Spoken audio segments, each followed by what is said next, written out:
अग्निपथ सेना में भर्ती की नई योजना, जिसके ऐलान के बाद हंगामा मच गया है, बवाल हो रहा है। उपद्रवी राष्ट्रीय संपत्ति को आग के हवाले कर रहे हैं। उत्तर प्रदेश, बिहार, हरियाणा, इन तमाम राज्यों में अग्निपथ योजना के खिलाफ सबसे उग्र प्रदर्शन हो रहे हैं। बिहार बंद तक कर दिया गया। आखिर अग्निपथ पर अफवाह कौन फैला रहा है? अग्निवीरों को भड़का कौन रहा है? अग्निपथ योजना है क्या? क्या है इसके नफे और किस तरह के नुकसान की आशंका है? अग्निपथ को लेकर भड़काई गई उपद्रव की चिंगारी कैसे शांत होगी?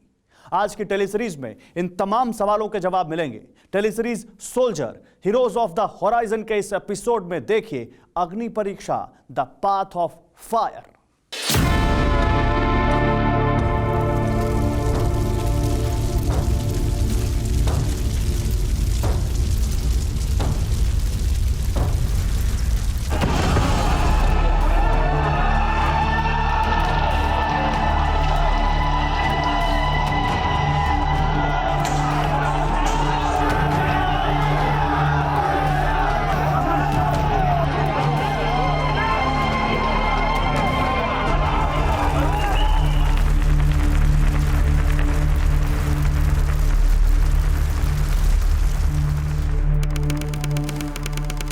जून 2022, Taregna railway station, Patna, Bihar.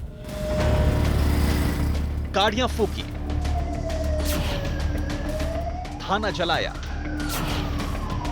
Railway station को आग में झोंका, बसें जलाई, चक्का जाम किया, जो मिला उससे तोड़फोड़ डाला। इतने भर पर उपद्रव नहीं थमा। हंगामा शांत करने पुलिस आई तो उस पर फायरिंग भी हुई। ताबड़तोड़ फायरिंग से तारेगना स्टेशन थर्रा उठा। पुलिस ने जवाबी फायरिंग शुरू की। तब कहीं उत्पातियों के कदम उठे, लेकिन गुंडागर्दी खत्म नहीं हुई। ईंट पत्थर चलने लगे। स्टेशन के करीब सड़क पर आगजनी शुरू हो गई। रेहड़ी जलाई गई, दुकानों को आग में झोंक दिया गया। ऐसा उत्पात पूरे बिहार में दिखा। देश के 13 राज्यों में उपद्रव हुआ।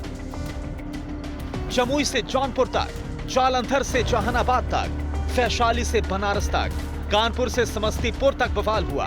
कहीं टायर चले, कहीं पत्थर चले, कहीं रेल पटरियां तोड़ी गई, कहीं स्टेशन तबाह किया गया, पुलिस को पीटा गया। पंजाब का लुधियाना हो, राजस्थान का भरतपुर हो या फिर मध्य प्रदेश का इंदौर, उपद्रवियों से जितना बिगड़ सका राष्ट्रीय संपत्ति को बर्बाद किया। सड़कों पर संग्राम थमने का नाम नहीं ले रहा।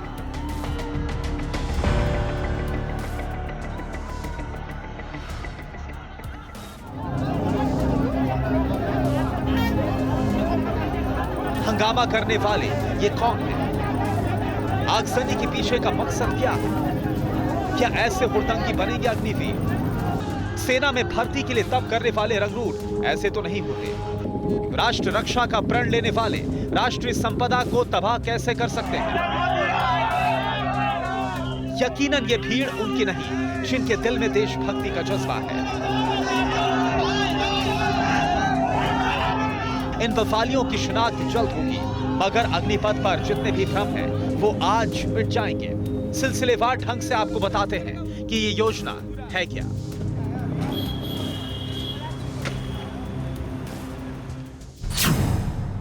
अग्निपथ योजना में भारतीय सेना में 4 सालों के लिए युवाओं की भर्तियां होंगी। 4 साल की नौकरी के बाद उन्हें 11,71,000 का सेवानिधि पैकेज दिया जाएगा। अग्निवीरों की उम्र 17.5 से 23 साल के बीच होगी। उनका वेतन 30 से 40 हजार रुपए प्रति माह के बीच होगा। भर्ती किए गए 25% युवाओं को भारतीय सेना में आगे बढ़ने का मौका मिलेगा, जबकि बाकी को नौकरी छोड़नी होगी। 2022 में 46,000 अग्निवीरों की भर्ती की जाएगी। योजना का मकसद नौजवानों में राष्ट्रीयता की भावना मजबूत करना है। भारतीय सेना को नई ऊर्जा देना है। नौजवानों को अनुशासित नागरिक बनाकर राष्ट्र निर्माण के लिए प्रेरित करना है। साथ ही रोजगार के अवसर बढ़ाना भी। मगर अग्निपथ योजना में खोट गिनाकर सिरे से खारिज करने की मुहिम चला दी गई। अग्निपथ को लेकर जो भ्रम फैलाया गया वो भी देखिए।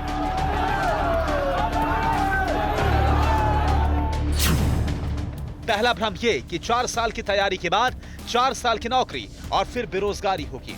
अग्निवीरों की बिल्ले, बैज और चिन्ह समेत रैंक भी अलग होगा, जिससे सेना में भेदभाव बढ़ेगा। जिन 25% अग्निवीरों को आगे 15 साल के लिए चुना जाएगा, उसका भी कोई साफ पारदर्शी तरीका नहीं बताया गया। अग्निपथ पर उठे हर वाजिब सवाल का जवाब सरकार दे रही है। तीनों सेना प्रमुखों ने इस योजना के फायदे नौजवानों को खुद बताए। युवाओं का सवाल है, मेरी यह राय है कि उनको ये स्कीम के बारे में पूरी तरह अभी तक जानकारी सही तरह से मिली नहीं है। एक बार ये समझ जाएंगे पूरे स्कीम के बारे में तो उन्हें विश्वास होगा कि यह स्कीम ना सिर्फ युवाओं के लिए बल्कि राष्ट्र और भारतीय थल सेना तीनों के लिए फायदेमंद और ज़रूरी है। हिंसा का रास्ता छोड़ दें जी। अगर उनके मन में कोई डाउट है, कोई उनके मन में कोई शंका है कि इस स्कीम के तहत उनका भविष्य क्या रहेगा, तो मेरा उनसे ये कहना है कि आप नज़दीक वाले air force station, military station, navy station में जाएं, जी। वहाँ से अधिक जानकारी प्राप्त करें। और जो हमने प्रेस रिलीज़ के द्वारा हमने इस स्कीम के बारे में जो फ़ायदे बताए गए हैं, जी। उसको गौर से पढ़ें और गौर से समझें। ओके। इस स्कीम में काफ़ी फ़ायदे हैं।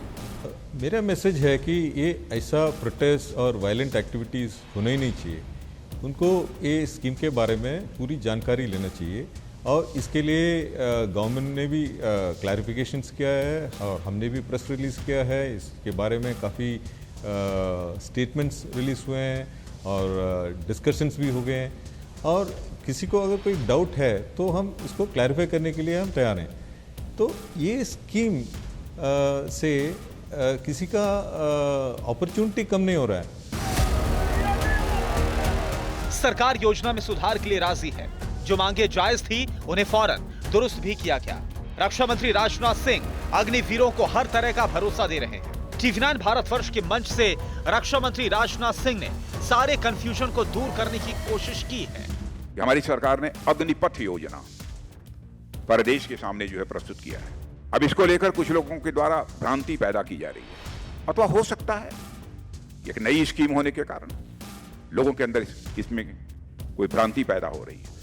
लेकिन इस योजना के अंतर्गत हमारी सरकार ने सबसे राय परामर्श करने के बाद और वर्षों से लगभग 1.5-2 वर्षों से लगातार इस विषय पर हमारे प्रधानमंत्री जी चर्चा करते रहे। जो हमारे यंग सर्विसमैन हैं उनके साथ भी चर्चा हुई है। एक कंसेंसस बनने के बाद ही यह निर्णय लिया गया है। सरकार की तरफ से कंफ्यूजन दूर करने के बाद भी हंगामा थम नहीं रहा, इसलिए इस उग्र प्रदर्शन के पीछे बड़ी साजिश की बू आ रही है। एक सैनिक और अग्निवीर में बहुत ज्यादा फर्क नहीं, दोनों के काम एक जैसे होंगे, दोनों का मकसद एक जैसा होगा, दोनों की जिम्मेदारियां एक जैसी होंगी। राष्ट्र रक्षा का मिशन होगा, फिर इतनी हाय तौबा क्यों ऐसा उत्पाद जिससे भावी सोल्जर की बदनामी हो? वजह अनेक है। चुनिंदा जगहों पर हो रहे हुड़दंग के हेडक्वार्टर की शिनाख्त हो चुकी है।